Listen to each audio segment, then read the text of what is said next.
And with those words, I welcome you, Dr. Vijay Reddi from Harvard University. Um, Today's topic is about TinyML, and I'm so glad that you have joined in for our course. I think this is something that will be very interesting for um, most of our students in this course in Applied IoT. And I think that it will be very clear very soon, the link between TinyML and IoT. But Vijay, you might want to spend a couple of minutes just introducing yourself. Yeah, thanks, Frederick, for having me here. I appreciate it. So I'm a faculty member at Harvard. My primary area of research is in computer architecture systems, where I work on how do you sort of build interesting machines that are capable of delivering the kind of performance characteristics that we need for emerging workloads. So I tend to straddle between the software realm and a little bit about on the hardware side, and that effectively is your system. So that's sort of my general background. And over the last couple of years, obviously, machine learning has been taking off. And in that space, a unique area is emerging, which is tiny machine learning, which is what I'm really excited about. And I'm really excited to talk to you about it today. And so, Frederick, please feel free to interrupt me as I kind of step through things.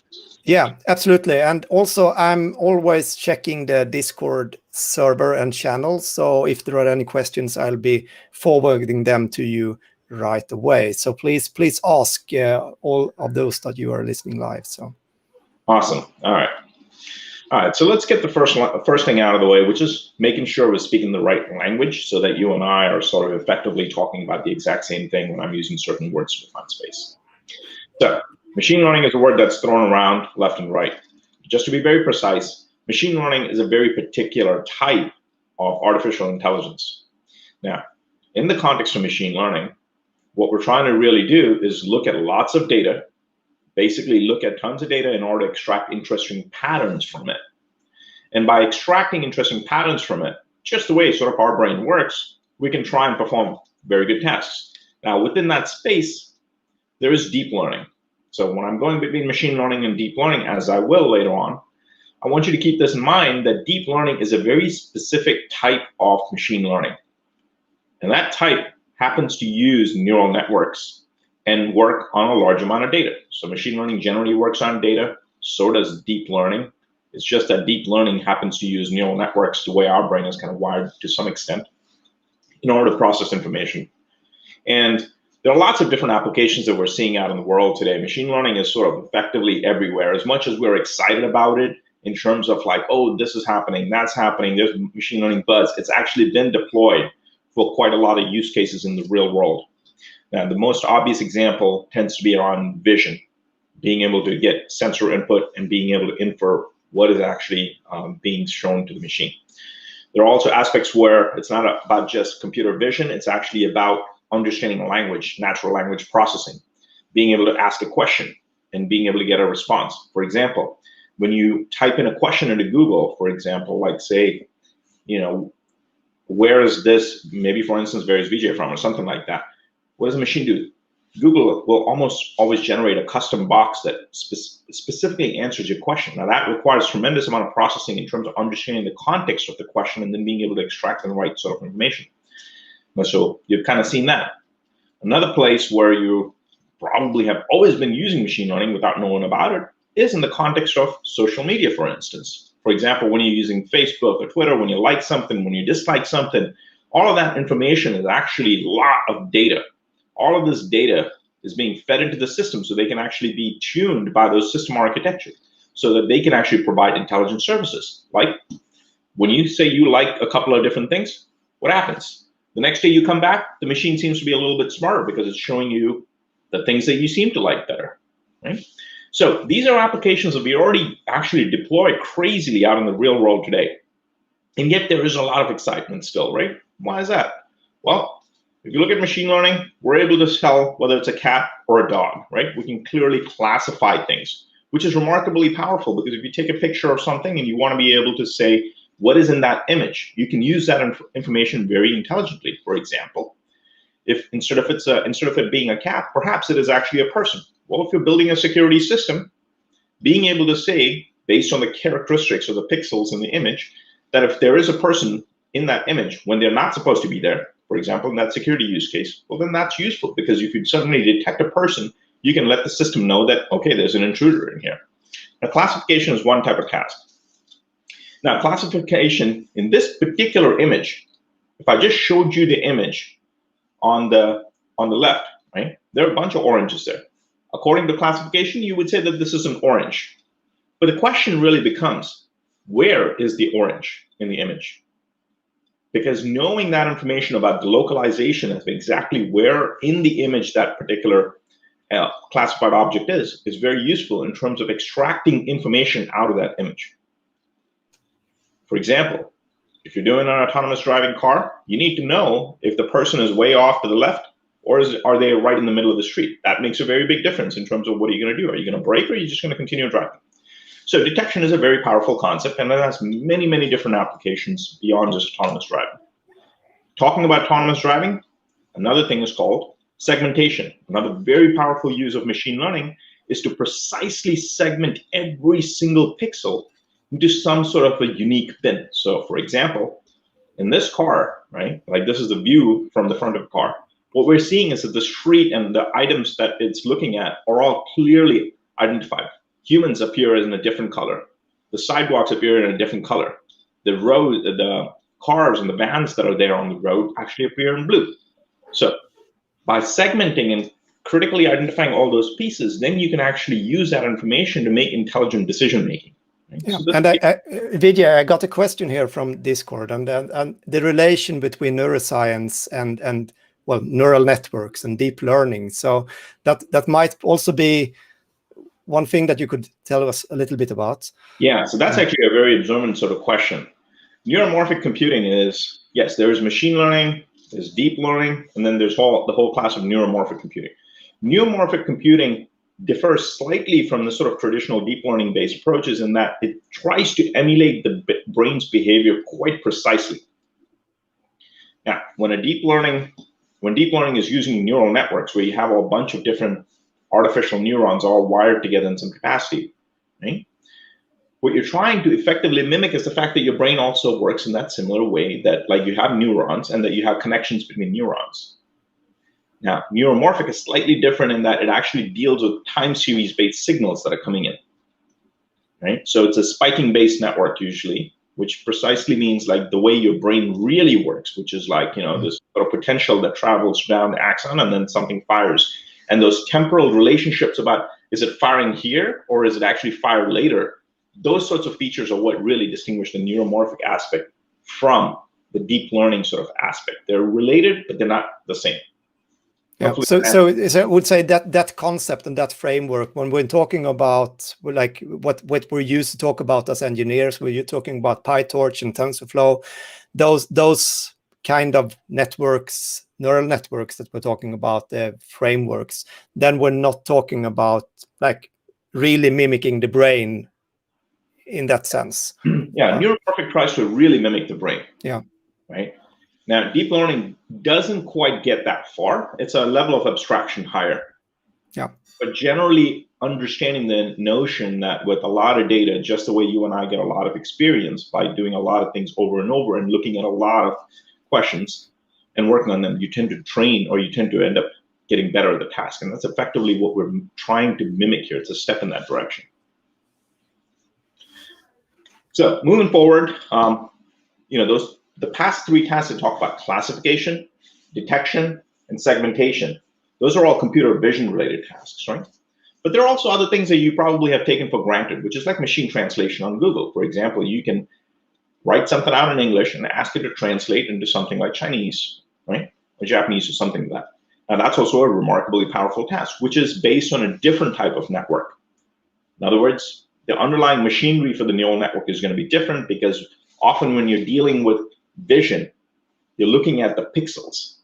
You're just looking at that whole thing as a snapshot effectively. But think about when you have words that are written down. Okay? Everything is tied to one another thing. It's a sequence that actually matters, right? In order to be able to translate an English sentence into, for example, your native language, would mean that you have to understand the context as you're moving through the word. You can't just arbitrarily just take every single word and then just convert it like a dictionary lookup. So machine translation is also a place where if you have a lot of data, you can actually teach the machine to actually be able to do this translation using deep neural networks. One of the most widely used aspects of deep learning is really in recommendation-based systems. Recommendation-based systems are things like Facebook, where you like or dislike something, or, for example, I'm not a big social media guy. I'm much more on like Netflix. I'm usually binge watching all the shows. The problem with the whole binge watching is because Netflix is too good at knowing what I like next. So every time you like something, that updates an embedding table in the cloud. And then that allows us to know what's good, right? These are awesome services. So for example, when I go on Amazon, this is also another problem with Amazon. I keep clicking buy too much because it keeps recommending all the things that I tend to like.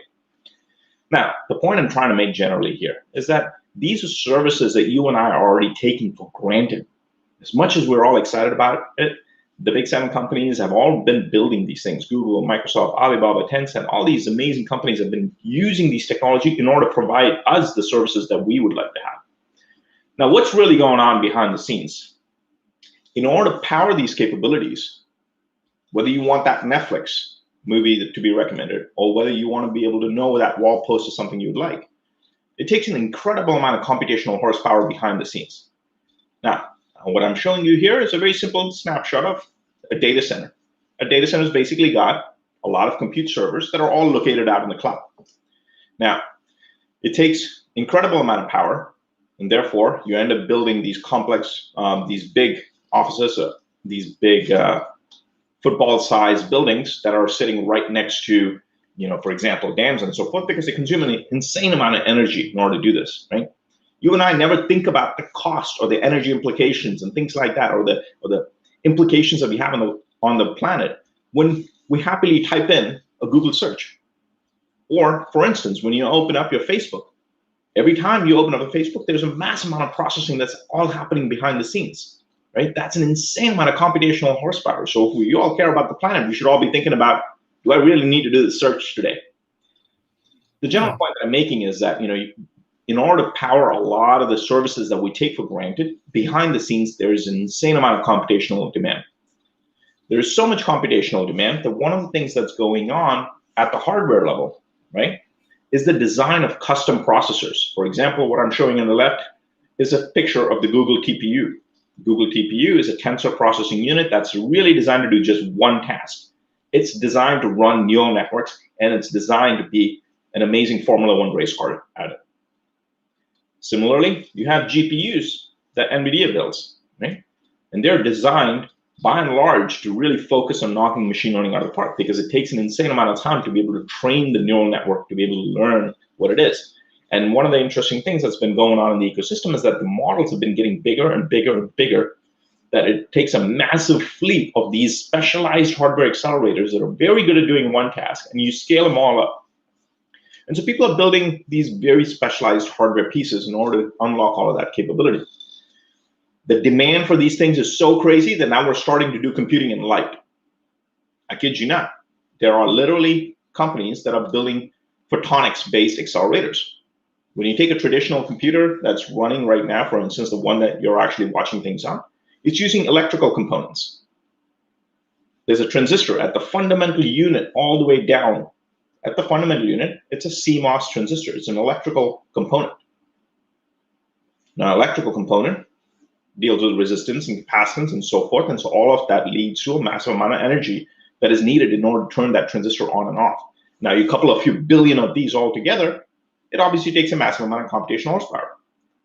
Now, because machine learning is becoming so important that it's affecting every single portion of our life, people are starting to figure out how to do computation in light, which is what, for example, this is a startup company that's based in Boston, Light Matter, that does the actual matrix vector multiplications, which are at the heart of the whole neural network. It does all of that in light speed. And because it's in light, it consumes very little energy. So you can continue to do much complex inference. For instance, in this particular case, you're not training it, you're actually using it in deployment in order to say whether it's a cat or a dog. So the point I'm trying to make is that there's a massive amount of hardware innovation and software innovation going around in terms of being able to support big models out there. But here's the nugget. The bigger systems are always not better, right? So this is where I'm going to start trying to make the connection between TinyML and IoT over to you, okay? So far what I've talked about is just sort of motivating, okay, machine learning is important. It's obviously exciting. Therefore, we're starting to build a lot of custom hardware. And even with a lot of that custom hardware, there's a lot of energy that's being used, right? And the point I'm trying to make is also that like having things that are big and always out remote in some cloud server someplace is not necessarily better. And I'm going to talk about that now. So what are the key differences? Take your phone, for example, and compare it to all of these cloud computing servers that we have out there. Fundamentally, it really boils down into these three things. I can break this down even further into an acronym called BLUR. Bandwidth. Typically, bandwidth means the amount of data. So think of it as a highway where you're trying to move a massive amount of data. If I have a single lane, well, that's not high bandwidth because everything is going to be tied into one lane. I can't move that many cars. But if I have an 8-way highway, I can move 8 cars all at the same time in parallel, right? So typically, data centers tend to have like really high bandwidth capabilities, right? Because the data that's moving between the servers is often interconnected with photonics, so it allows you to move massive amount of data extremely fast, right? Which seems like a great thing. However, typically these systems are also consuming an insane amount of power, which is not great. One of the biggest shortcomings of these systems is often that you have high latency because whenever you're dealing with data, and if you're often dealing with the real-time kind of things. For example, if I want to take a picture that's on my phone, and unfortunately, if this picture has to go all the way to the cloud and then come back, well, that's high latency. It takes a long time. Think about it, right? Like an exaggerated example here would be, I take a picture and I want to know if it's a cat or a dog, right? Just that concept seems remarkably useful on your phone. If I point at something, I can know exactly what this is. But if it takes 10 seconds to get the result back, would you really be happy with it? We're all impatient. I know, I'm very impatient, right? What you want is everything needs to be instantaneous. That's the whole experience about the mobile computing device. So one of the negative pitfalls of working with remote systems is that like you tend to have high latency. It takes a long time to go and do things. Now, if it's a simple image, you might not think about it that much. But imagine if it's a autonomous driving car that has to look at a massive amount of data that's coming from a whole bunch of different sensors and a LiDAR and depth sensors and so forth. And you want to send all this up to the cloud to decide whether there's a person in there or not. That becomes a serious problem because if there's any delay in there, you might overrun somebody. So ideally, you want to have things closer to you. And this is where we're starting to get closer to what's in the context of IoT, which I'll go even further. If we take a simple phone, for example, right? What do we have here? Compared to the desktop system, the data center systems, these things often consume very little, they have little power budget. Why? Because you're running on a battery as compared to being tied to the wall here and having all this power circuitry that you can basically take for granted. It's low bandwidth in the sense that if you're transmitting data as you are working in your IoT course with LoRaWAN and so forth, you know this, that like you're worried about power consumption. Anytime you want to transmit data, you're going to start consuming your power. If you consume the power, well, this is a mobile device. It's battery constrained, so you're going to run out of power, right? So that's a shortcoming. But the nice feature here, though, is that it's low latency. Because the data, if you can compute where the data really is, that means you can do things much faster, typically. There are some pitfalls around this that I'll get into later. But conceptually, these systems are great. And if you can compute efficiently, that's the key word, right? If you can compute efficiently, the very nice thing here is that you get low latency, which is awesome. I'll talk more about that in a second. Now, what we're seeing generally at large, right? So these are things that have already happened in the past, right? We're still facing technical challenges in putting machine learning here, for instance, on the phone, because machine learning is still very computationally hungry. So therefore, because we don't have that much power, we don't have big, massive cooling fans to keep the compute down, we often end up getting into problems. So we still rely on the cloud for most of the things. But what we're increasingly seeing is that our consumer devices are moving more closer and closer to us. We're getting more and more intelligent devices around us, right? Example, we have a Google Assistant. I'm sure you have a Google Assistant, or you've used one, or you've used one that's on your phone, or there is an Alexa or a Siri device sitting around you, right? Now, the beautiful thing about these endpoint devices, right, is that they're really close to where the data resides. Now, one of the biggest things you have to really appreciate is that these systems rely on data, right? So if you look at the world around you, just take a look at around you, and I'm sure you have a lot of smart devices, right? You have an Apple Watch, or you have some smartwatch. You have smart buds. You have thermostats that are intelligent, right? I have a Sonicare toothbrush that actually literally, tries to machine learn and tell me what I should be doing better in terms of my brushing. The point I'm making is that increasingly what we're seeing is that we're living in a world where every device is intelligent. Even my washer or dryer that's in our basement is actually intelligent because I can connect to it with the smartphone. So computing is starting to permeate all these things. Now, one of the things that you will notice about a lot of the devices where they are today is that they're touch-based, right? Often you touch them, and yes, they might be a little smart in some kind of capacity, but what we're going to move towards is that it's going to be more speech-oriented, for instance. I almost think that touch interfaces are, in some way, just going to disappear. Touch is going to look so old school, like it'll look like one of those 1980s computers. I honestly believe that we're just going to start communicating with devices, and speech technologies, all of which rely on machine learning, as I was telling you about, are going to be extremely important. These small little devices, for example, when I say, hey Siri, this machine wakes up, right? I think that's awesome. So I rarely ever type my reminders and to-dos nowadays because I just speak to the machine. But one of the things that we want to do is we want to enable all that intelligence on device. By and large, while we're making these endpoint devices intelligent, like for example, you take an assistant here.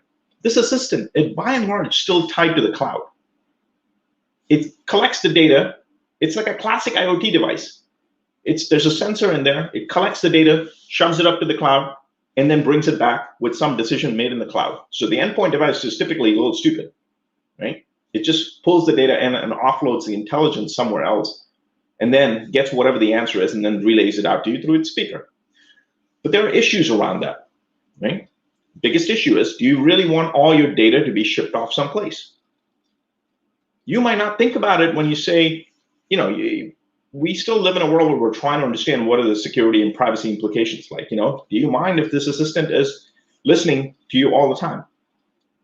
These companies obviously don't do that, but I'm just saying, like, as we build more and more of these devices, if they're constantly listening, then what are the implications of that to us, right? What that means is that you want to protect your data because data is king in this world. So imagine, for example, if it's your health records, that's on your smartwatch. Your smartwatch probably knows a lot about you in terms of what your health looks like. In 10 years, your smartwatch is probably going to be your mini doctor walking around with you. Now imagine all this information gets leaked out to an insurance company somehow. And the insurance company knows that, you're already kind of sick. Well, in that particular case, we're going to charge you more. So this sort of stuff has serious implications, right?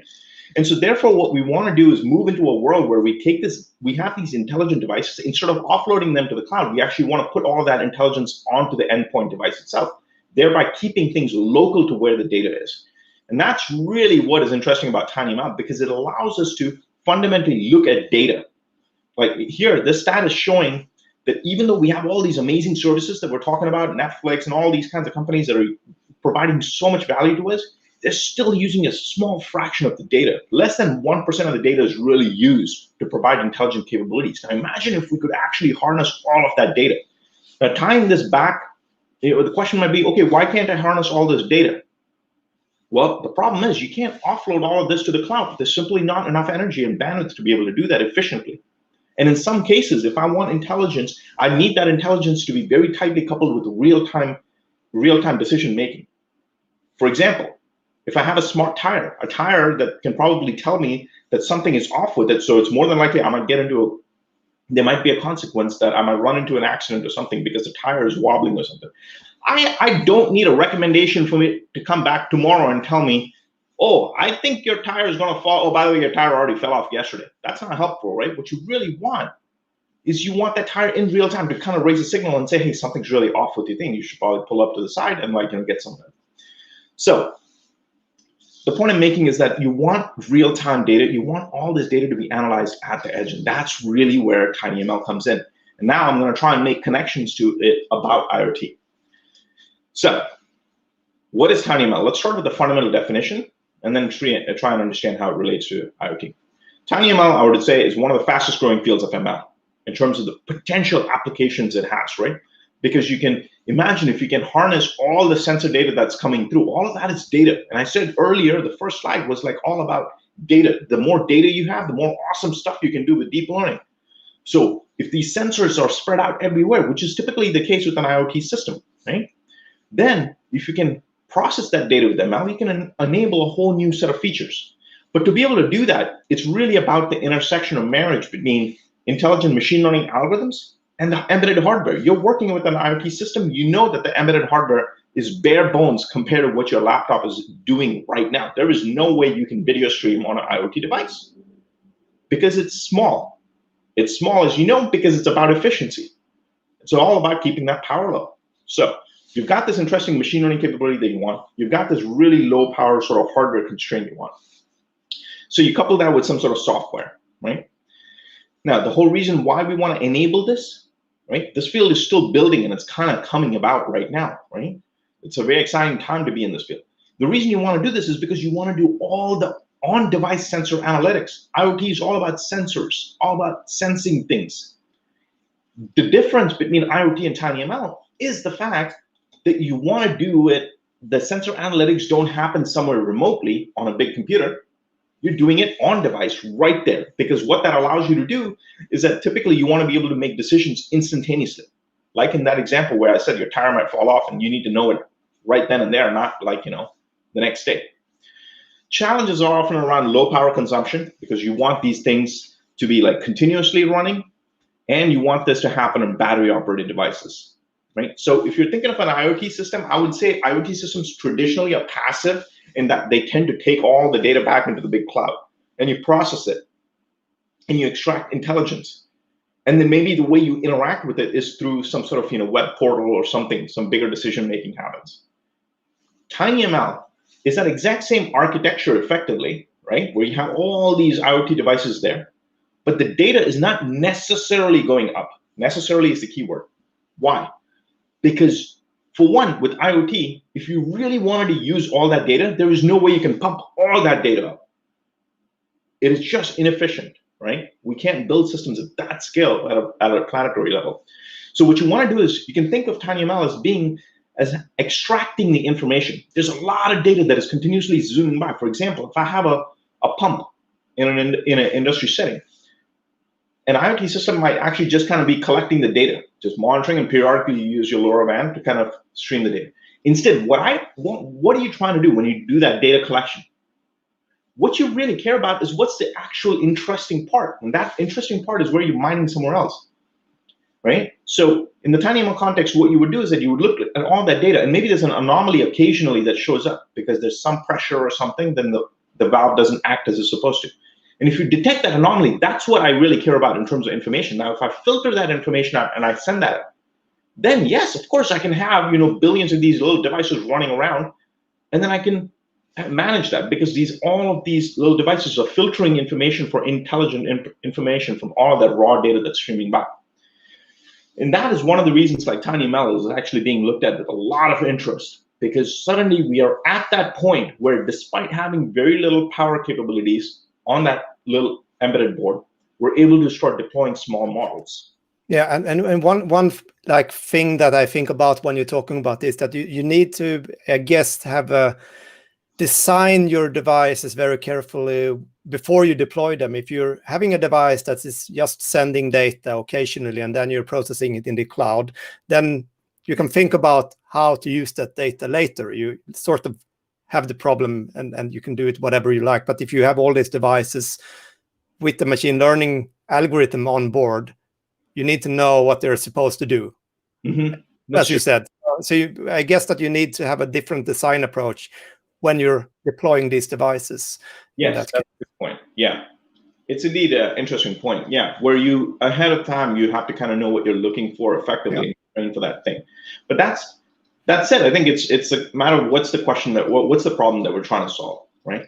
And I think it's one of those emerging spectrums in that spectrum where it's another one of those tools that comes in.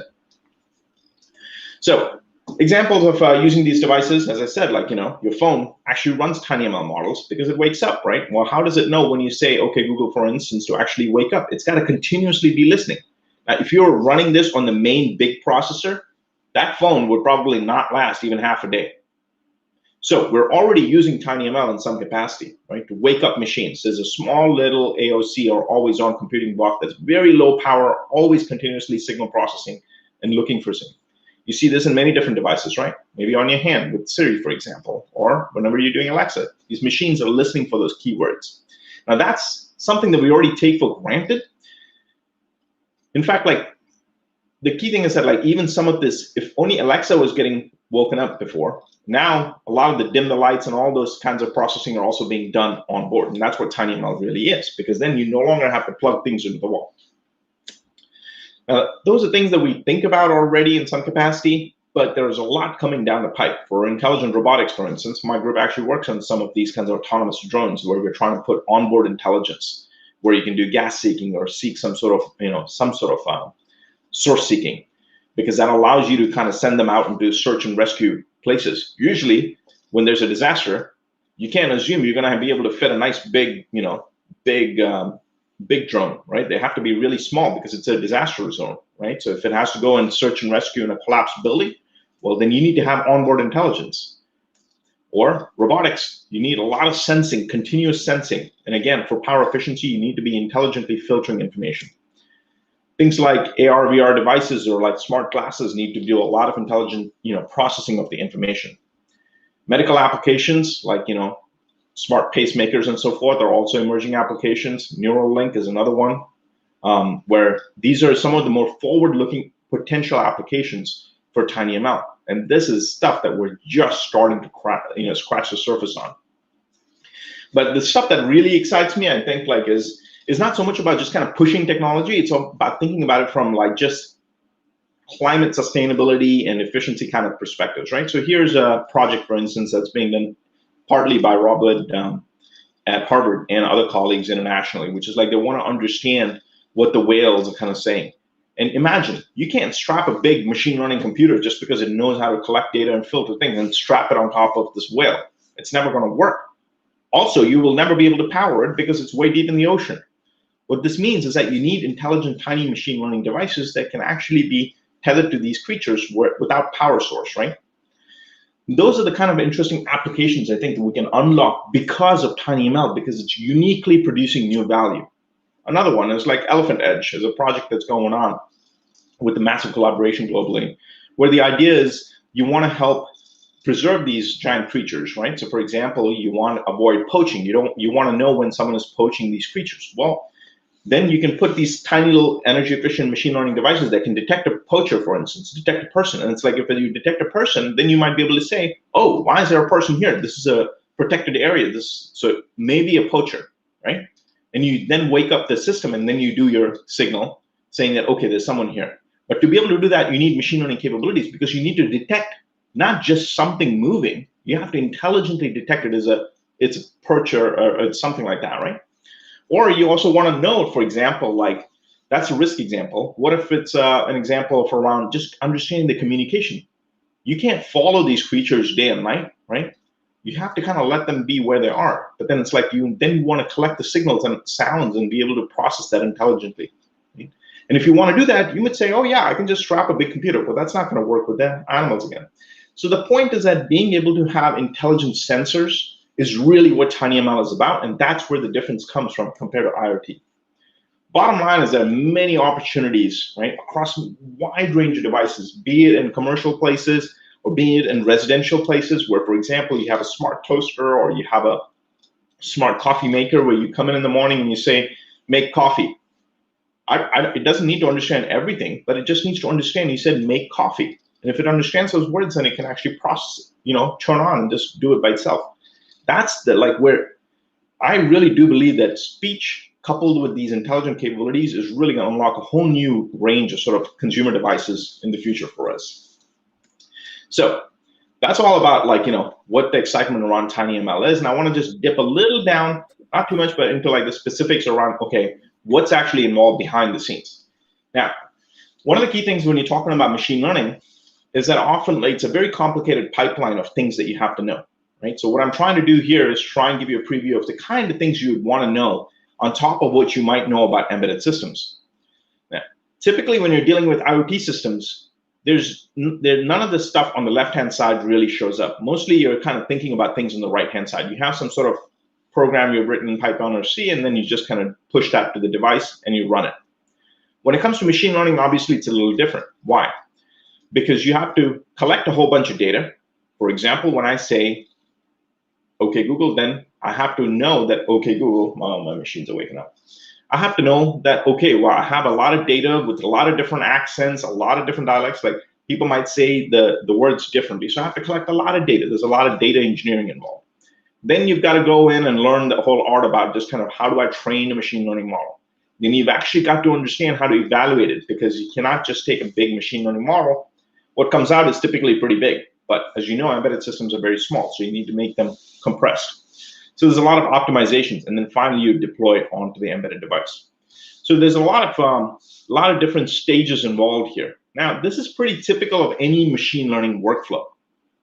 Now, how do I sort of learn about this? That's where I'm kind of gonna go next. But yeah, I think that, I mean, you might have it on the next slide. So I might, but when you're training your models and you're talking with TinyML, so a lot of the training actually, when you're like training your model, you're designing your model with the data that you have.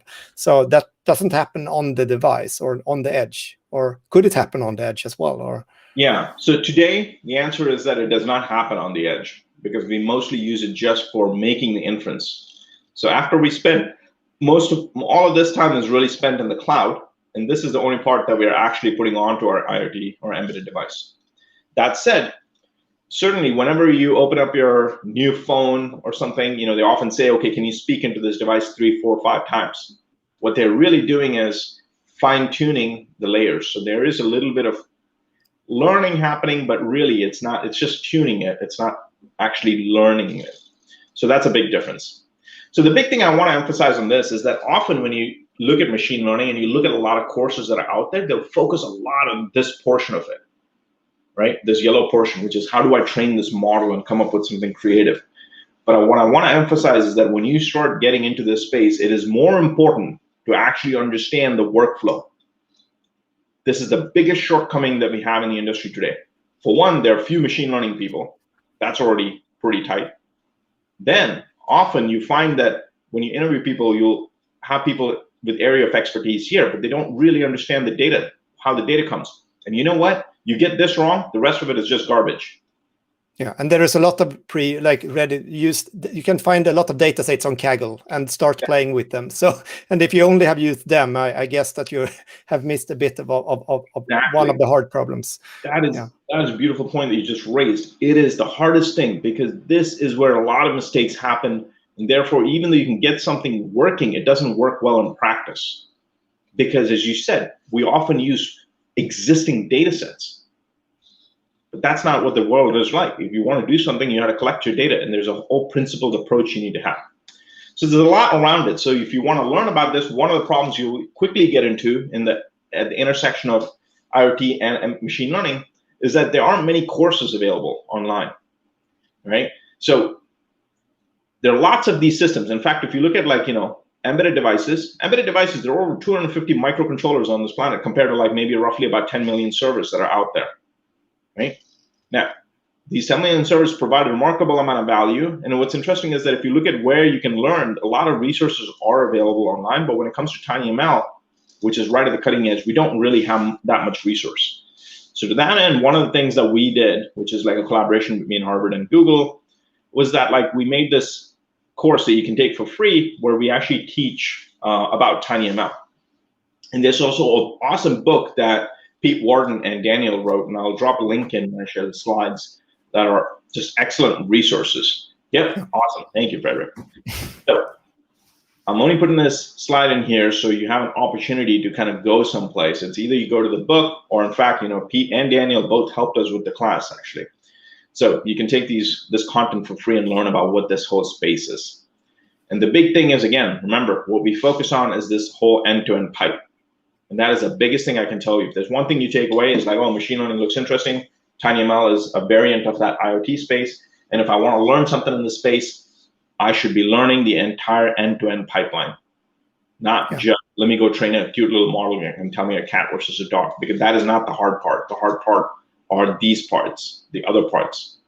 So, and I guess that when you show this full picture of all these different pieces in machine learning, and you say that you have to learn everything, it quickly becomes like another skill set that is required, I guess, because to be able to do this, maybe the mathematics behind the machine learning is, well, you should be able to understand it, but if you dive deep enough in that hole, you will never find your way up again. So, and the same thing with I guess with collecting data and making sure that you get the right amount of data and the quality of that data. That could also be so.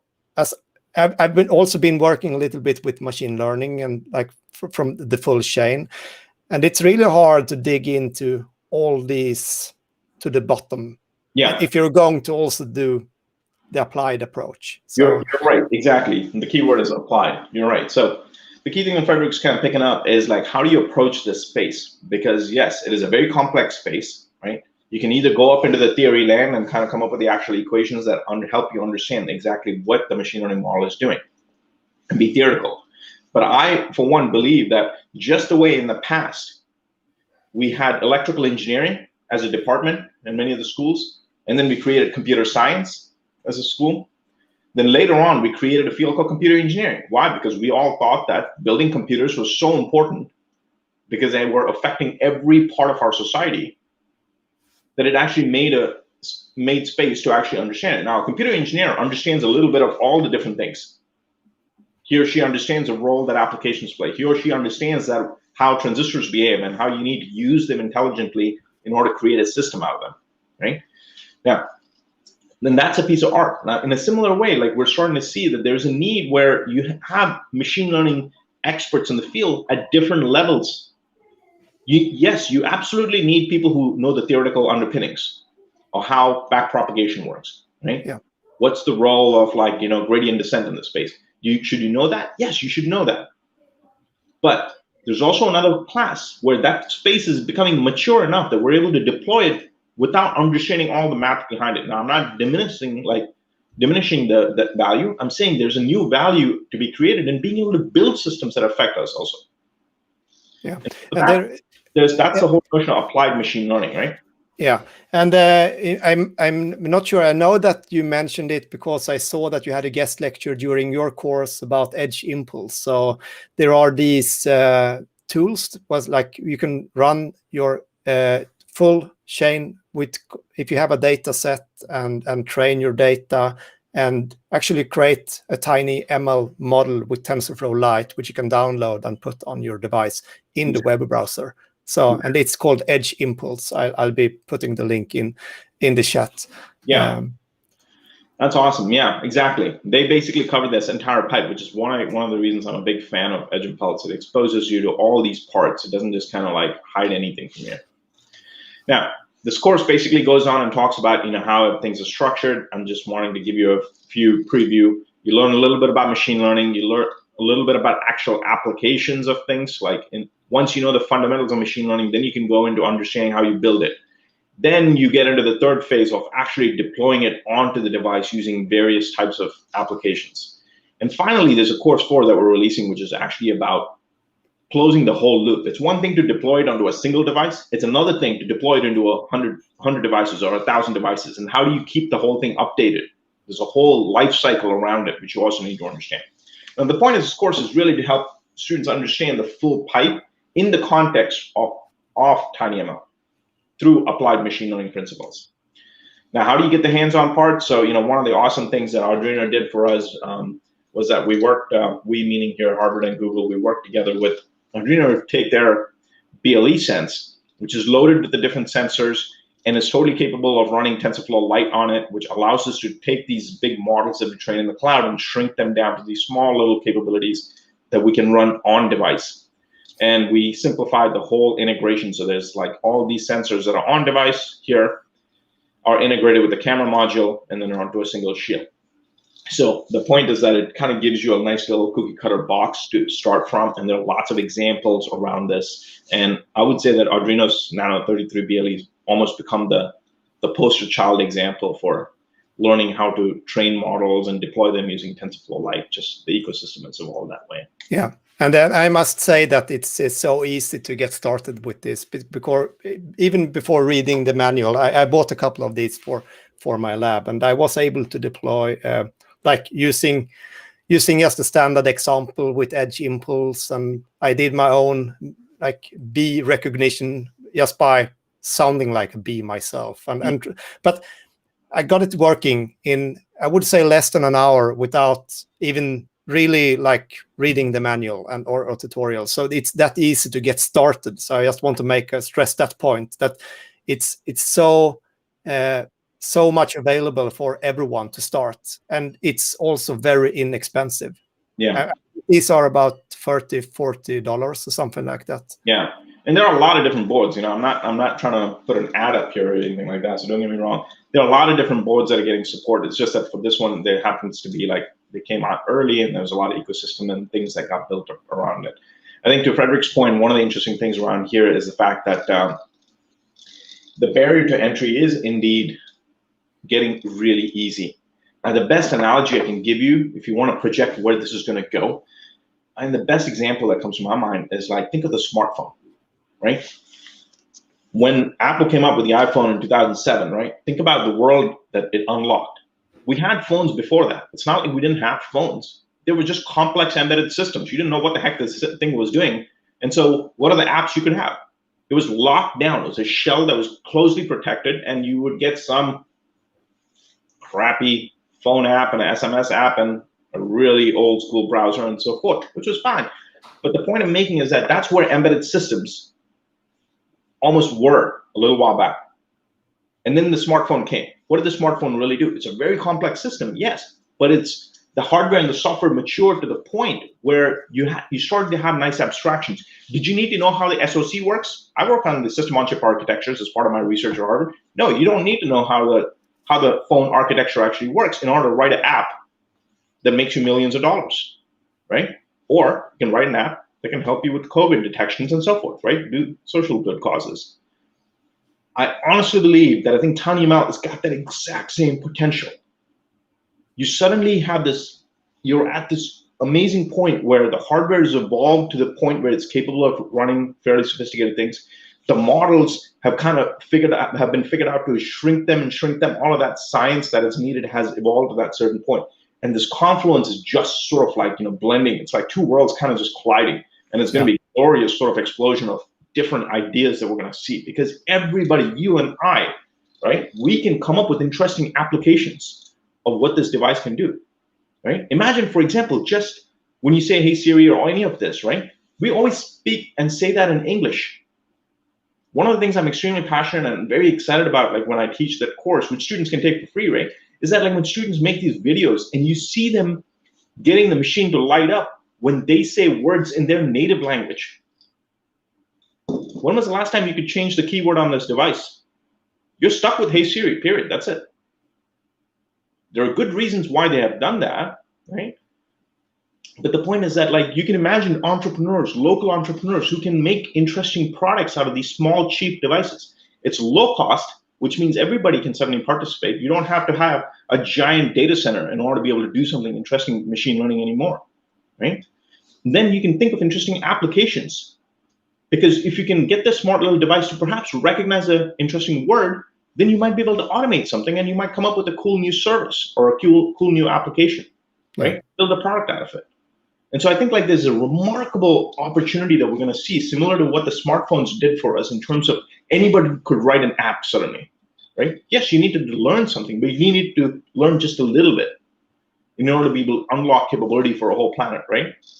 And I think it's that exact same potential we have. And I think like that's why I'm like, the number of learners taking this course in a short time has just been unbelievable, right?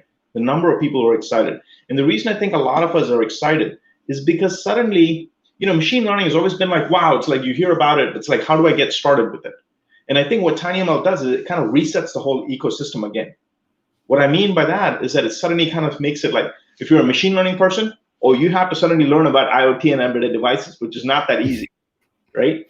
And if you're an IoT person, this gives you an opportunity to learn about machine learning because you know a lot about the embedded system. So now you can, so that's why I kind of feel like it level sets again, and it gives a new opportunity for everybody to grow.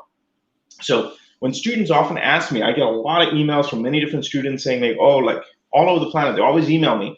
And prior to doing the TinyML course, I'd often feel bad because there was nothing I could really say. Like, I'd be like, sorry, I don't have the time to help you, right? And if I did have pointers, I never knew what to point them to because I never felt like anything that was readily accessible that they could actually do something by themselves. But like with TinyML, with Pete's book, and like, this course and the Edge Impulse software, these things are suddenly become so much more accessible. So I would strongly encourage folks, like especially if you're young students looking for new areas to get into, this is a gold mine of a space. And people are going to be looking for people who understand this technology, who understand IoT, who understand IoT coupled with ML is the next big thing, I would think.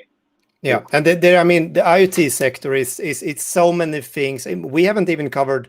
This is the first in this course when we talk about machine learning, and we are using the PyCom devices. And I must say that you talked about making things accessible and easy to use, and the edge impulse and all that. So what have happened also in the embedded devices sector is that the high-level languages are creeping down. So we are now programming embedded devices with MicroPython, which is also something that is super interesting. So now you don't have to learn a low-level language. You can use Python, which makes things also much more accessible. And that's also, I mean, it might not change the world, but it's a part of making things better and more accessible. So the price is down and it's easier to learn. And you don't really, it's the same thing with the PyCom devices that we use, that you don't really need to know that much about how the CPU works on the device. And you don't even, it is a lot of things. If you know Python, it's more or less the same. MicroPython is just a stripped down version of that. So I got a question from a student that wants to just know like your view about robotic applications and TinyML. Yeah. So we have a paper coming out called Tiny Robot Learning, and the whole it's an interesting one. So what it does is basically it's like about putting again the example of a small drone, right? It's a robotic system. And I specifically talk about small because those tend to have these small little TinyML processors, like the embedded, the IoT devices that you folks are probably using are the same kind of devices that are on the small little drone. And effectively, you can use these things for like source seeking, as I mentioned, right? Seek some sort of gas leak or something. Now, these are extremely important applications because they're usually very costly and also very dangerous to send humans in, right? Now, one of the challenges around that is like, yes, they're small, but you can't necessarily fly them. Right? What you really want is you want a swarm of these small little agents all working together and then being able to actually detect something. So in those kinds of cases, you need onboard intelligence. So you need it to autonomously find, some sort of scene, right? So that requires machine learning capabilities, and we have done some stuff in the past about deploying machine learning onto those kinds of things. And I think that's an area of huge interest, at least in the academic and research circles. It is of huge interest. Now, when will that sort of meet the actual production needs? I think that's still far out because robotics just generally is a little far out from. It sounds exciting. It sounds like it's there, but there are a lot of hard problems to solve before they can actually be commercialized. Yeah. One thing that you talked a little bit, but maybe we can spend a bit more time on that, is the privacy and the integrity part of TinyML. So I think that is also particularly interesting when you're talking about video cameras and you're talking about persons that we need to detect number of persons in like a shopping mall or entering a building. And there are many ways of doing this, but if you, use TinyML or you use machine learning, as you'll be able to extract only the information that you said, that classified information, and take that further on. So I guess that's also a very important role of using machine learning. Yeah.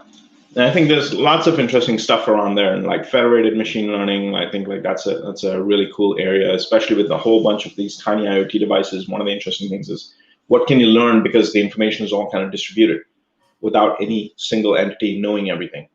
Yeah. Right. That's also the kind of stuff that we're actually getting into in course 4 because a lot of people are always asking about what's the role of federated learning in this context. There were some question about the size of data, and that might be a hard question to ask, but could you maybe elaborate a little bit on that? What when we're using tiny machine learning, how much data is it? Can you produce this yourself, or how would your applied approach be if you want to go and go I on? think that the way I look at TinyML is there's a part where you can actually understand what that technology is for the whole pipe. Usually it's very hard when you're entering machine learning to appreciate the entire pipe. Why? Because there is no way you're going to go and collect 14 million images that are inside ImageNet, for instance, right? This data set that is so important so that you can tell 1,000 different classes. So that's often like something that's limited us from actually collecting data and appreciating, how much data is really needed and what are the difficulties in the data collection and so forth. With TinyML, one of the really interesting things is, for example, when you want to wake up that machine, right? Like when you say, hey Siri, come up with a keyword. Let's say AlphaGo is my keyword. Then in that particular scenario, you don't need that much data. In fact, you only need about 30 to 40 samples to be able to get the machine to do this.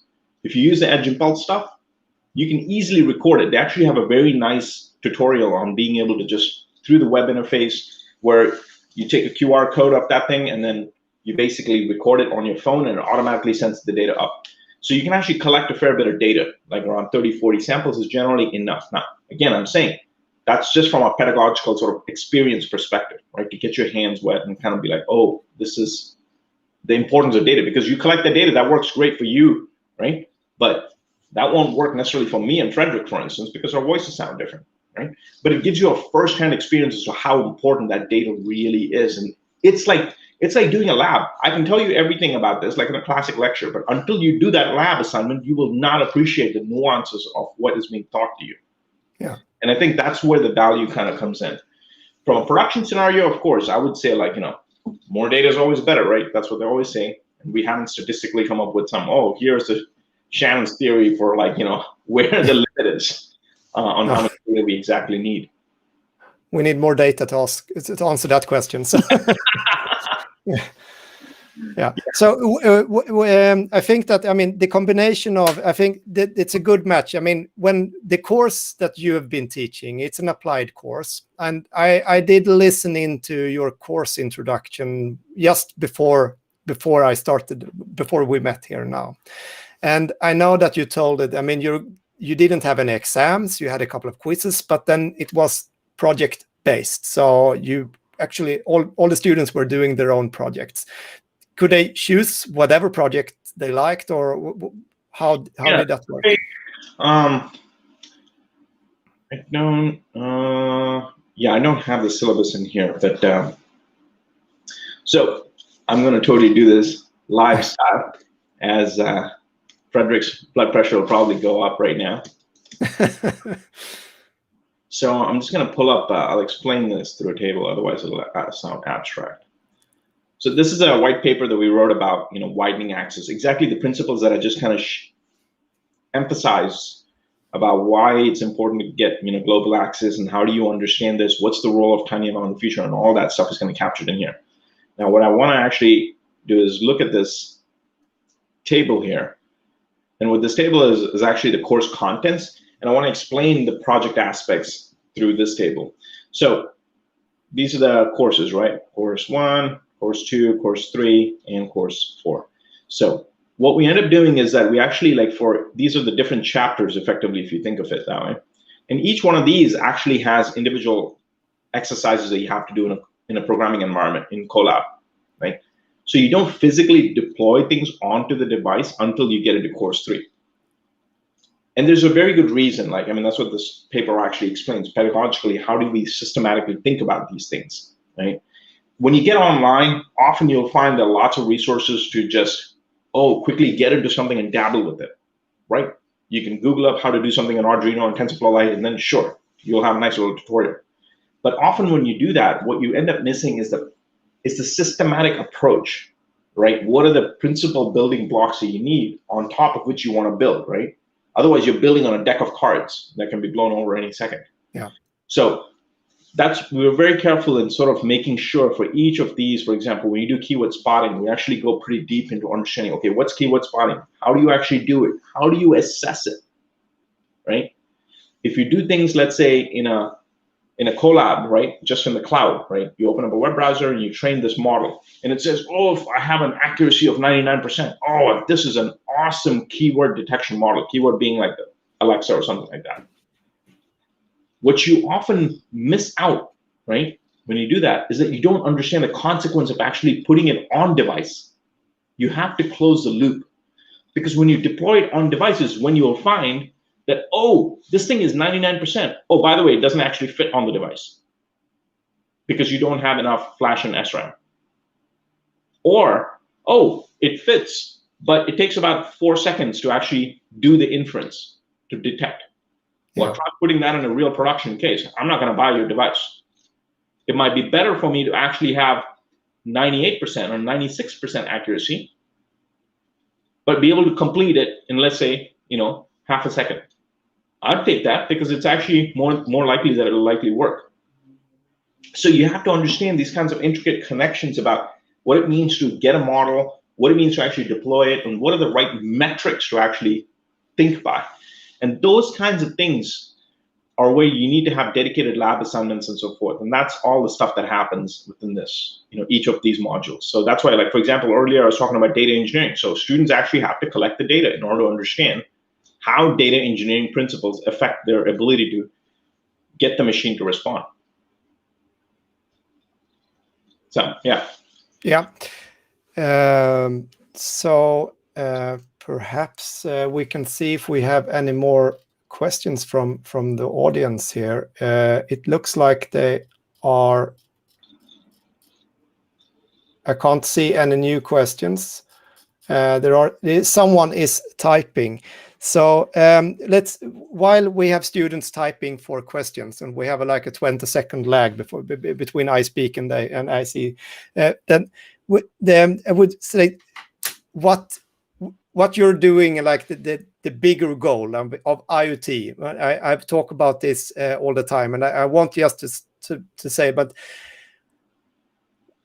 and the link between IoT and TinyML it's really about doing stuff that makes the world a better place. And it might feel that you're talking like with very big words that doesn't mean anything, but what's your point what's your take on that with TinyML? So you talked a lot about energy efficiency and all that, but isn't there a backside of this as well? If you put out too many embedded devices with machine learning capabilities, might it not be a risk that you're digesting too much data and even using more power? You have more batteries running out in the wild and in data centers where you can have perhaps renewable energy. Yeah, that's actually a very observant point. I agree. There is this debate going on because we're starting to understand what really affects carbon emissions. We're starting to understand, like, well, is it better to just kind of have a consolidated system that's much more powerful?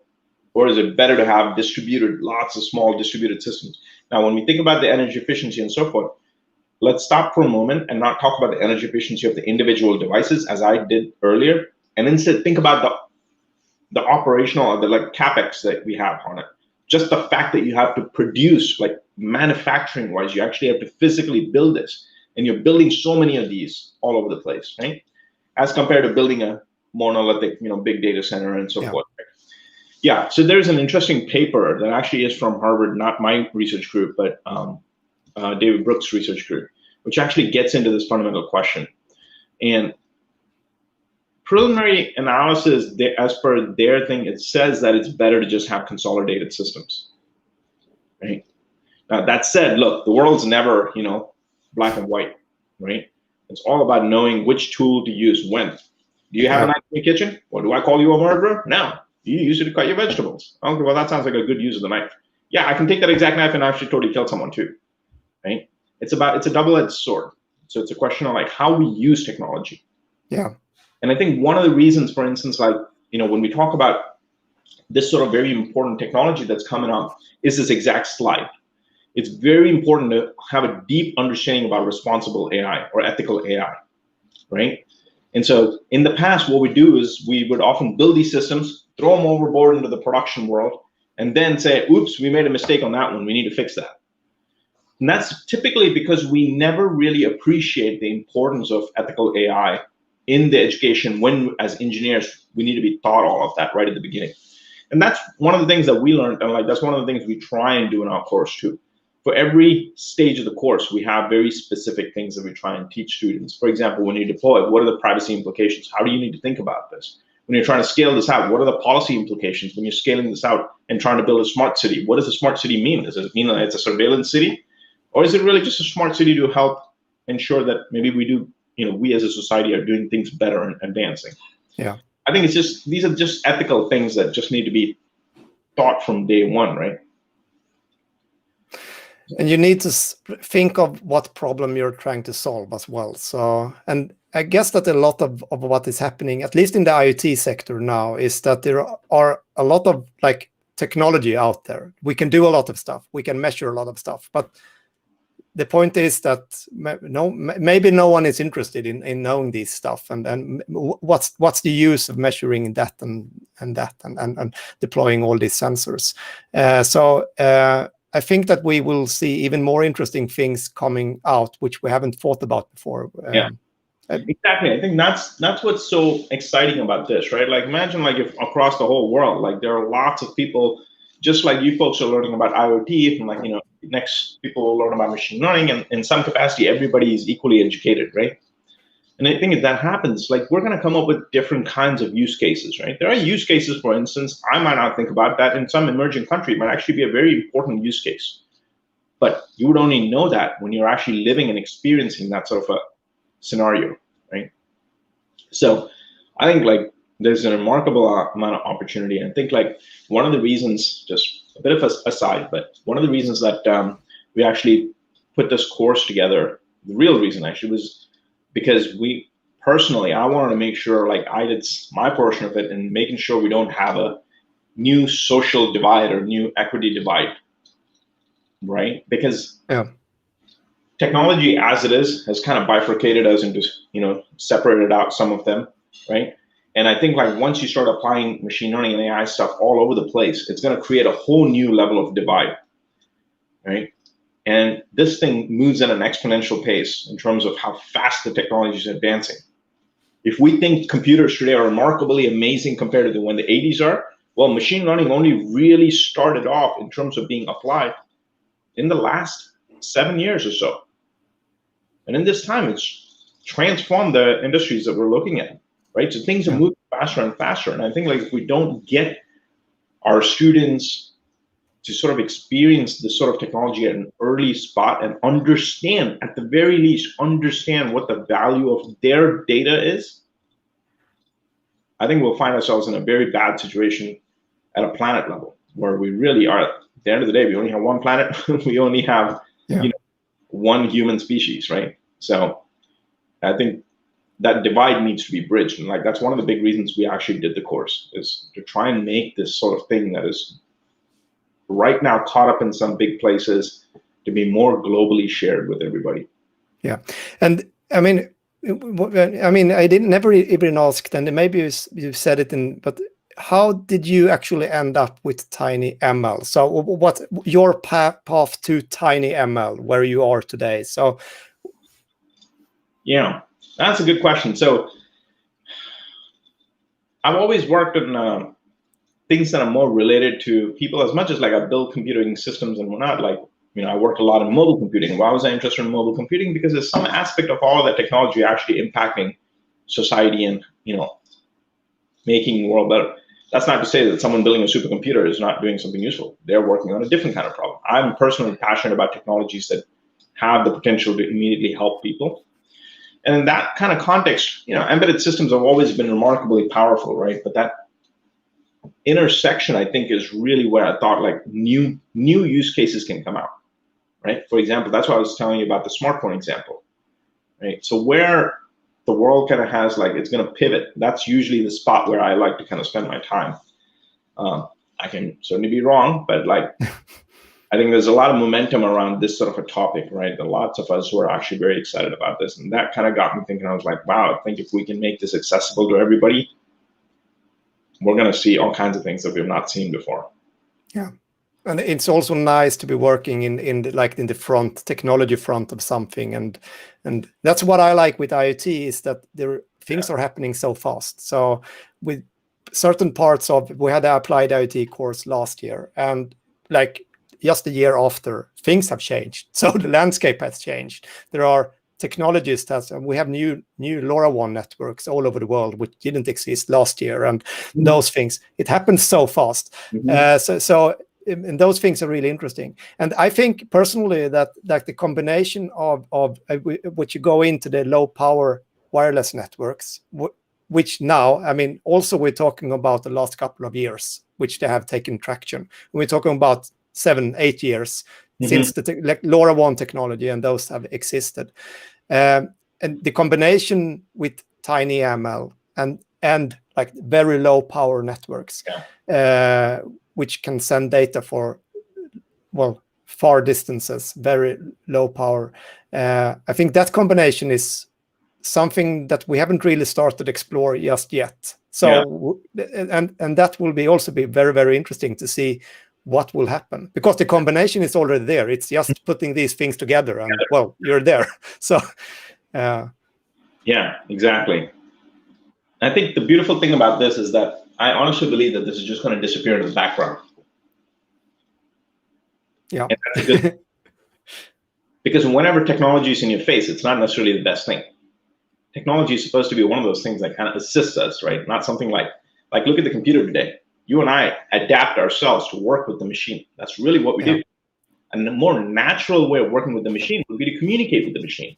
Just the way you and I, like Frederick and I are talking, that's a natural thing to humans, right? So when machines can basically reach that point, and this is why I'm excited about speech technologies, for instance, and embedded speech especially, I think is really interesting, which couples with, if you look at speech and then you look at it from the perspective of like, wow, imagine all the consumer devices, just look around the room, right, and see what are all the devices you think you can make intelligent. Virtually every device has the potential to be intelligent, right? Switches. I won't be surprised if someday you walk into a house and they'll be like, what's a switch? What? You used to push the thing? Why would you want to push it? You just hop to it. I don't get this, right? That I certainly expect, like my kids would be living in a world like that. They'd be like, I don't want any switches. That's like having a rotary phone they used to dial. Why would I want a rotary phone in my house? And why even talk? Why not think and use like a neural link, so which you have an implant? So that's also very interesting technology. But I think that's a little bit further ahead. So yeah, I think like it's a very exciting time to be in. And usually almost everybody says this from time to time, but I think like one of the nice things that I think that's going on with the machine learning and deep learning capabilities and all the neuromorphic stuff that's being researched is that you can see the runway, and you can be confident that that runway is pretty long and stable. Like it's going to open up a long set of features, so you can take far bets, for instance, right? And I would also say like not everybody needs to know how to build machine learning models and so forth. The reason I say that is like, look at the 747, right? The airplane. How many companies on the planet are capable of building a 747 jet? Virtually 2, right? Only 2 would be convenient. It's either Boeing or it's got to be Airbus, because they are the ones that have enough domain knowledge to engineer that amazingly complex system. But does that mean that other people can't benefit from it? Look at the number of flights that are in the sky at all times, right? People can take that technology and put it to really good use. I think that's what we're going to see with machine learning. Yes, there'll be some places where there are these hubs that produce all this intelligent manpower that's needed to kind of fuel the science behind it. I think like people can leverage it and apply it and then do amazing things that'll like open up a whole new range of use cases. I think like that's what the 747 example, which is something that my colleague mentioned, like really sticks with me. Like if you think of it from that sort of a perspective. Yeah, and I think that the analogy with machine learning and the Boeing, it might be pretty accurate, because I mean, Google is really driving a lot of these technologies forward, as you well, and obviously Microsoft and other companies as well. But I guess that there are these big companies that are doing a lot of the heavy lifting in developing the new algorithms and putting the time to this and making it accessible. So exactly, and that's the thing, right? Like, they're certainly working hard on making it globally accessible. And I think that's the appreciated thing. Like, a lot of the companies are all doing that, like making the tools accessible to students, to learners, to supporting, working with academic institutions and so forth. Right? It's a big commitment, but it's their way of giving back to society. So I think that we're over time, but that seems to be more than a rule so far in this course, that we haven't really kept the time a single time. But so I'll try to summarize it, and in short, this has been a very interesting session. I do thank you very much for being able to join in here, and as well, both the definition of machine learning, and you did that really good. It was a lot of information to digest, but rest assured, this will be on YouTube, so everyone will be able to look at it in a slower pace afterwards, I guess, and pause when needed. And also, I'm very glad that we had the opportunity to discuss a little bit about the IoT and the TinyML. And let's see what the areas of our two courses, or our two disciplines are going to join in the future. That for sure will be interesting. So I encourage folks to kind of like, or at least Frederick, for you to kind of take a look at this paper. And I think it'd be really interesting, because it's one thing to kind of like, I often find it like, when I read a book, right? You see the book and you see the chapters and you understand the structure of it. But it's not until you somehow sit down with the authors of the book and you understand their philosophy behind it, right? For example, if you want to build a computer, there are lots of computer architecture books, but Handson and Patterson wrote it a particular way as compared to someone else, right? And so, if you're interested, you should read this article, because we try and communicate what's really going on behind the scenes. That TinyML is just a means to a bigger mission, and the bigger mission is, how do you widen access to applied machine learning at a global scale? So yeah, I will spend some time on this, and I'll for sure get back with feedback on that, and my thoughts. So great. So I'm going to press end stream. You can stay put just after we have ended the stream, and I'll say a private goodbye to you as well. But we'll say goodbye to audience now. So thank you very much, everyone. Thank you, everyone.